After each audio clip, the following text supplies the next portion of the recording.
الإيطالي فابيو كابيلو مدرب ريال مدريد السابق خرج بتصريحات نارية النهاردة كالعادة، وما سابش حد في حاله من أول رونالدو لحد مبابي وبيلينجهام. رونالدو هداف بس مش عبقري.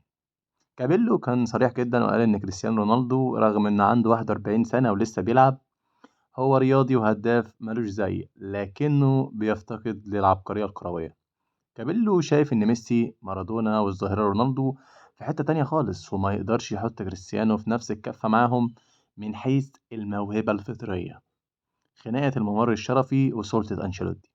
كابيلو رمى قنبلة تخص غرفة لبس ريال مدريد وقال إن اللي عمله كيليان امبابي لما خلى لعيبة برشلونة ما تعملش ممر شرفي بعد ما كسبوا السوبر الإسباني في السعودية ده دليل إن المدرب أنشيلوتي ملوش كلمة أو سلطة قوية على النجوم الكبار في الفريق.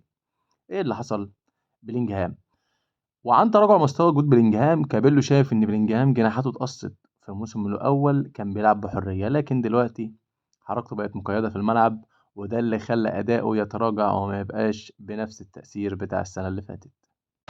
وبس يا سيدي، ده كان ملخص في السريع. ما تنساش لو عجبك الفيديو اعمل لايك واشتراك، وسلام.